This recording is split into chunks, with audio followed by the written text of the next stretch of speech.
I welcome all of you to this course on processing of polymers and polymer composites.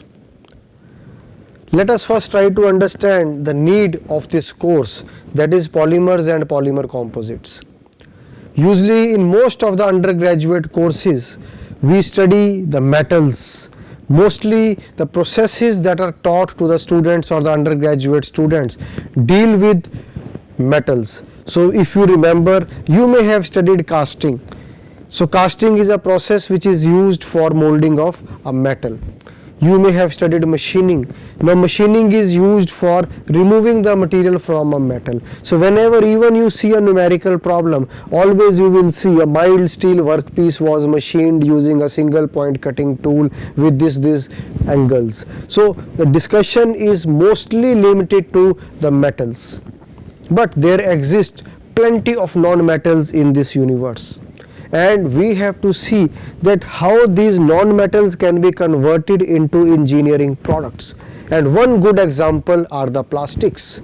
So plastics is the general name. We can say a scientific name can be a polymer, in which there is a long chain of monomers which polymerize to make a polymer, and the polymer in engineering terms we call it as a plastic. And we can see different types of plastics all around us. For example, this pointer that I am going to use in this presentation or during this lecture, you will see is made up of a plastic. It is not a metallic product, it is a plastic product. The camera that is recording me or the recording this discussion is also, the cabinet is made up of a plastic material. The glass that is used to capture is also a non-metallic material, which is not a metal. So we see around us so many non-metals, and we are, as engineers, sometimes are unaware of the processing techniques that are used for processing of non-metals. So our course has been designed in such a way that we are able to fully understand at least one class of non-metals. Those are the polymers. And finally, these polymers are not only used in a polymer form only, they are sometimes reinforced with the fibers in order to improve their properties. So we are not only going to study polymers, we are also going to study polymer composites. So in nutshell, to summarize, I can share this with you that in most of the undergraduate courses we do not have polymers and polymer composites or plastics as a course or as a subject matter. So it is always advantageous to have additional information in the form of this course, which can be helpful to you in your job profile or the company that you join. So this is going to be a top-up course which is away from your normal curriculum and will be helpful to you for understanding the basic nuances or the basic, we can say, fundamentals of polymers as well as the polymer composites. Now let me just introduce the title of the course to you. Now the title of the course, as you can see, is Processing of Polymers and Polymer Composites. Now the first word is processing. Polymers also have got different dimensions. Now a chemist can see a polymer with a different perspective or from a different point of view. For example, a person who is studying chemistry and he is studying a polymer, he would be more interested in trying to understand what is a monomer, how it will polymerize, what are the conditions which will favor its polymerization, what can be the catalysts that can be added to this polymer in order to improve the specific properties of the resultant polymer or the developing polymer, how the chains will entangle with each other, whether they will form a three-dimensional network of chains or it will be a linear chain, or there will be a branched chain structure for a polymer. So a chemist or we can say a chemical engineer or a chemistry professional will look at polymers from one particular dimension. As an engineer, I know that this is a polymer. I have to convert this polymer into a particular product. For example, this pointer. or slide changer. This is a product. As an engineer, I may not be too much interested into going into the chains and the molecular level of the polymer, but I may be interested to see that if a raw material is available to me which is a non-metal and specifically a polymer, how I can convert it into this particular product. So there are different varied dimensions or different dimensions to the polymers. So as an chemist or a chemical engineer or a chemistry professional, a different dimension. As an engineer, as a mechanical engineer, a completely different perspective. So our target would be to understand maybe basics of both these dimensions. So we will try to understand the basics of the polymer, maybe 2 or 3 sessions on that, and finally we will see that once we understand the basic chemistry of a polymer, how that chemistry is relevant to the processing of the polymer into its desired form. But major focus would be on the engineering dimension of the polymers, that is how to convert a raw material into a tangible product which is the polymer product, or we can say which is a plastic product. We will see number of processes which are used for processing of plastics. So first thing would be processing. So our target will be to understand the various processes that are used for processing of polymers. But I may share with you that we will not directly jump to the processing of polymers. We will first try to understand what is a polymer, what are the different types of monomers, and how these monomers polymerize into a polymer, what are the different classifications of the polymer, what are the different types of chain structures found in the polymer. Maybe 1 or 2 sessions we will have on polymers, and then we will focus our attention towards the various engineering processes that are used for processing of polymers. So first part, processing of polymers, I think I have tried to make it very clear. Now the next part is the polymer composites, which are the latest engineering materials which are being used for developing different types of products all around the world.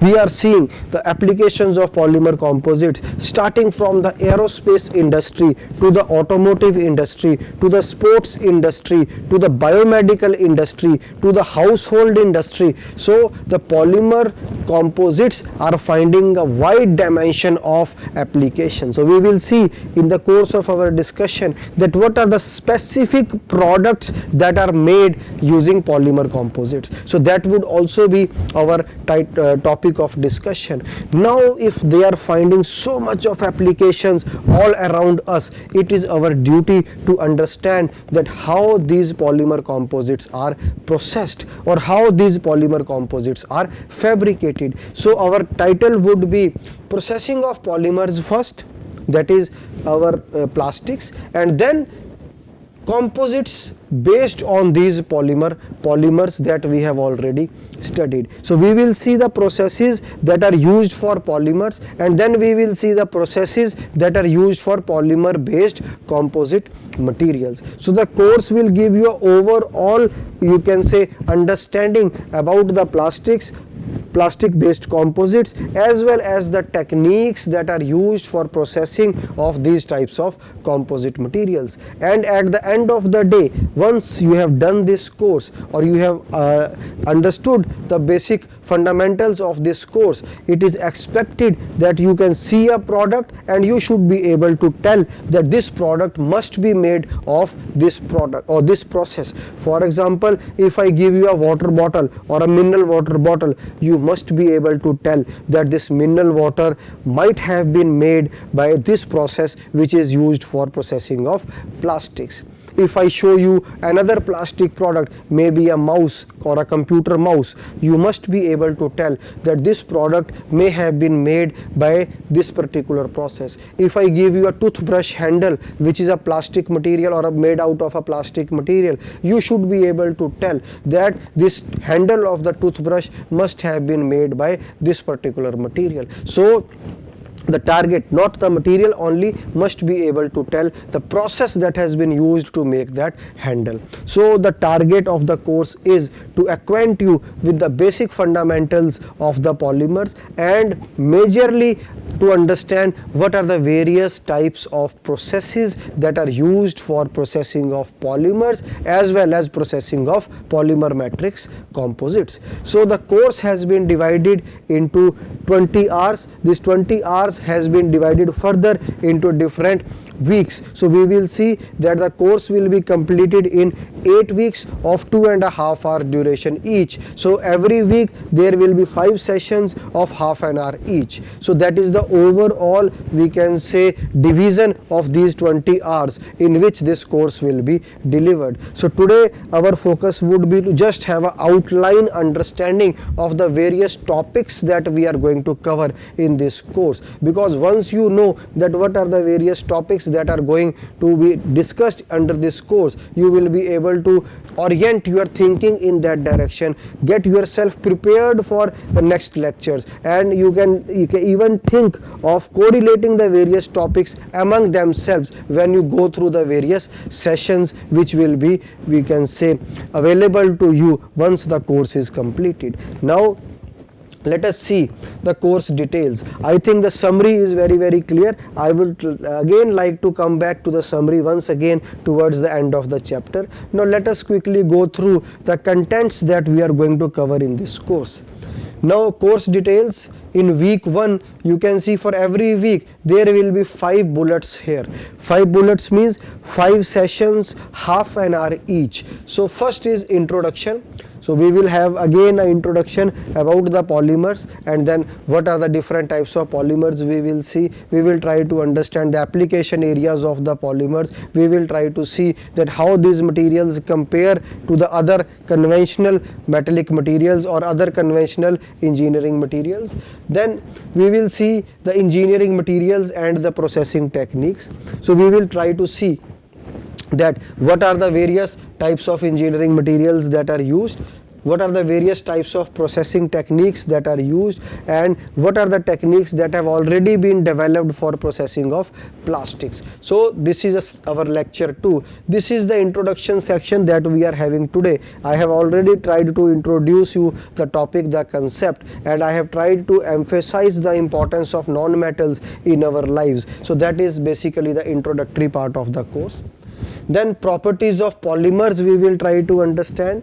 In the next, we will try to differentiate between thermoplastics and thermosets. Most of the time when you ask a simple question from a student, how do you classify plastic, how do you classify a polymer, students are never able to answer, or very rarely they will be able to answer this question. So we will try to highlight that the polymers can be classified into thermoplastics and thermosets, and what are the specific characteristics of each one of these, we will try to understand that. Then we will see an introductory course or introductory session on processing of polymers, that vis-a-vis metals, whether the processing of polymers is easy or processing of polymers is difficult. If the processing of polymers is difficult, what are the chances that we will succeed, or what are the things that we should keep in mind while going for processing of polymers? If it is easy, then how it is easy as compared to metals? So all that we will try to understand the basic concepts of the processing of polymers. So week 1 will be basically a fundamental about the polymers and the classification of the polymers.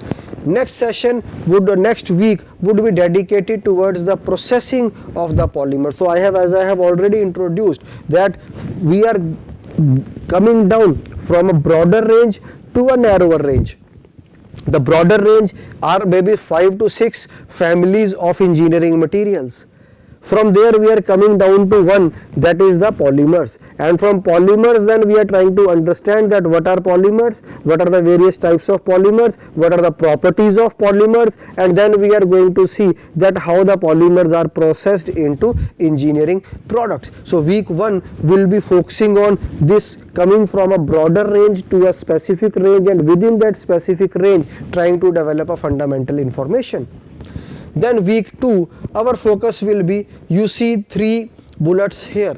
there will be 5 sessions of half an hour each. So here we will have discussion on extrusion, compression molding and injection molding. So here we will see that in these processes we may have to go for 2 sessions on a single process. For example, compression molding, we may have to go for a half an hour discussion related to the basic concepts of the compression molding, the details of the process, the details of the machine, the various operating parameters, and then we may have to further go for the application areas of compression molding, that where compression molding can be used. What are the limitations of compression molding? What are the advantages of compression molding? So compression molding may involve maybe 2 half an hour sessions.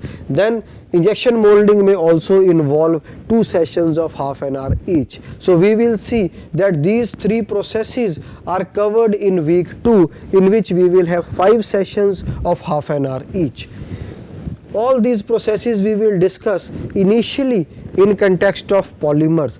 All these processes can also be used for polymer composites. So we will again come back to these processes when we will start our discussion on polymer composites. But there we will see that how the process changes when you try to incorporate the reinforcement in the polymer, or when you try to reinforce the polymer or a plastic with reinforce the matrix with the reinforcement. That is, reinforcement will mostly be in terms of fibers.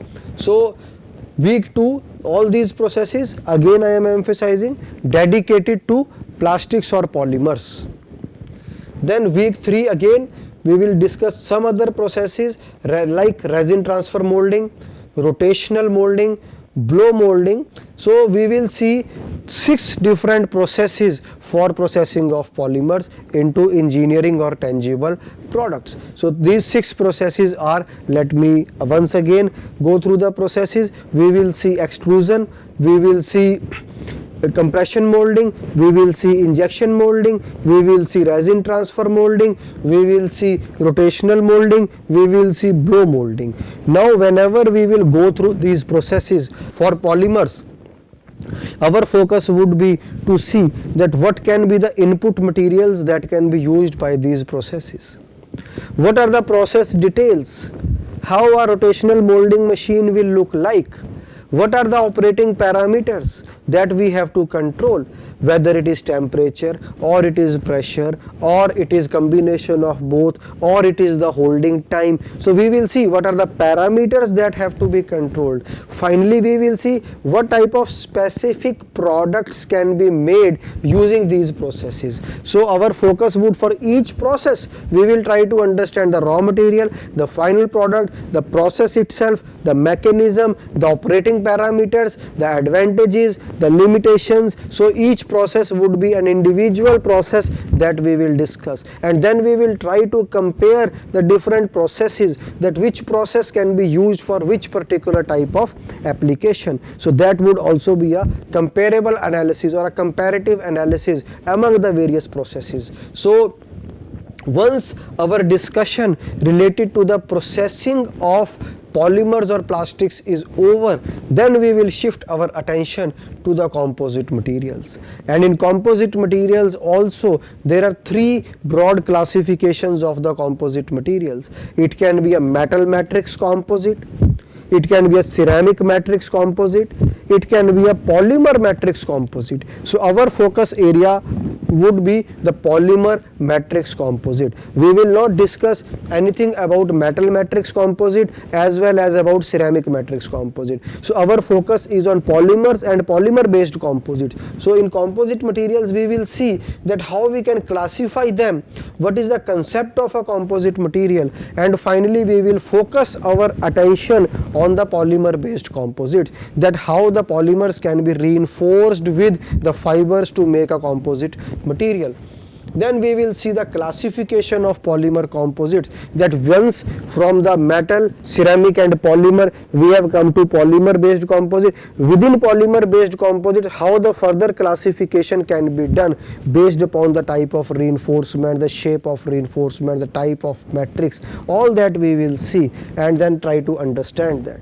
So once we venture into the broad area or into the ocean of composites, we will further take our discussion towards the issues and challenges in primary processing of polymer composites. Now there is a new term which has been introduced here, that is primary processing. So in primary processing, our focus would be to give the shape to the polymer composite. That is, for example, this particular product, it has been given a specific shape. If you can see, it has got a specific shape. Now primary processing means how to give this shape to the product. So we will see different processes that are used for giving these shapes. So we will see hand layup technique, spray layup technique. Again you can see the name compression molding, which we have seen in processing of polymers also. So again we will see how compression molding process changes when you are going to process the polymer composites. And we will see another process which is specific to polymer composites, that is pultrusion.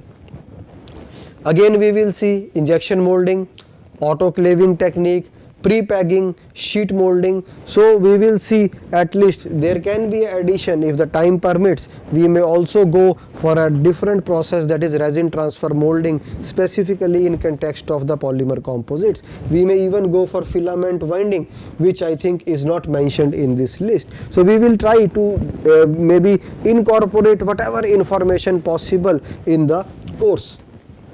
Then once our primary manufacturing processes are well known, then we will go to the secondary manufacturing. Now primary manufacturing, as I have already told, is this particular giving shape. Now suppose I have to cut a slot inside this, I have to create a slot.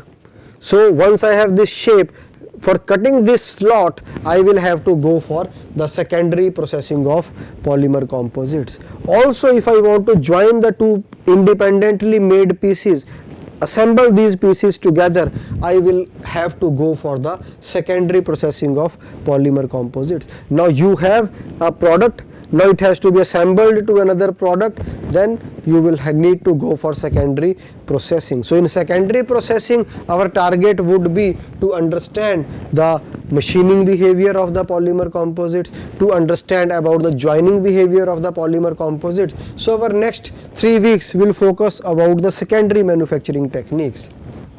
So we will see the different types of secondary operations like machining, drilling. Then we will see the issues and challenges in joining of polymer composites. We will discuss the various techniques of joining of polymer composites. We will focus on adhesive joining. We will focus on mechanical fastening or mechanical joining.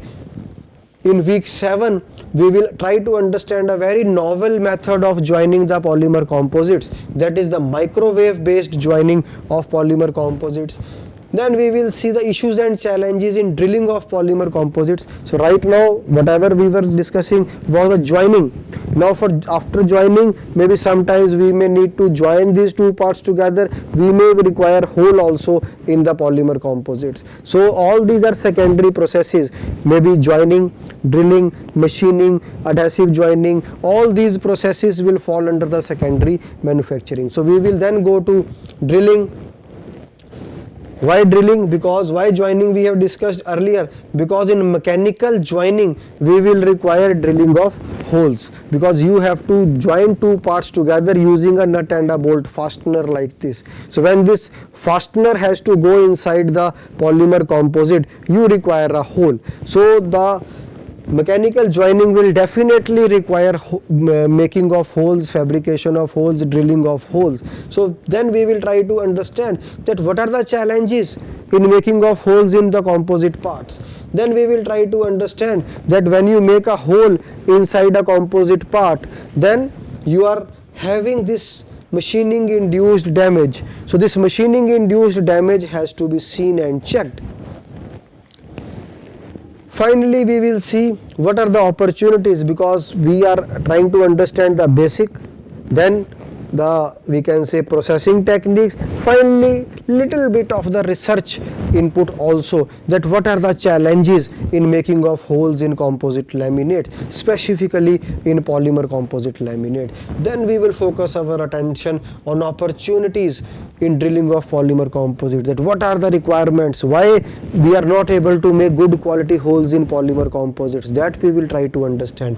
And finally, unconventional drilling, maybe when the conventional drilling means we have a handheld drilling machine, if with standard method we are not able to make a hole, that what are the other methods for making holes in polymer composites, that we will try to understand. We will try to understand a new process, ultrasonically assisted drilling, that is used for making holes inside the composite materials. And finally, we will try to understand some research tools which can be used for solving problems related to polymer composites. For example, the finite element method, which is a standard practice in design, how this tool can be used or how this tool can be helpful in case of polymer based composites, that we will try to understand. So if you have seen the plan for the 8 weeks, it has got a summary or a fundamental about the polymers. It has got the engineering thing where you will see how the polymers can be converted into products, and it has got an element of research where the people who are in their post graduation or who are doing research can try to understand the problems associated with the application of polymer matrix composites or polymer based composites. So we will try to address all categories of audience, that is starters, basic polymers, basic processes, and slightly maybe on the higher sides of learning we will try to address the research aspects also. So with this I come to the end of the introductory part of our course on processing of polymers and polymer composites. In our second session we will see that how the engineering materials can be classified, and then we will try to understand that what are the various manufacturing processes that can be used for processing of these engineering materials, and how to select a specific process for a specific material, that we will try to understand in our lecture number 2 or session number 2 in our week 1 on processing of polymers and polymer composites. Thank you.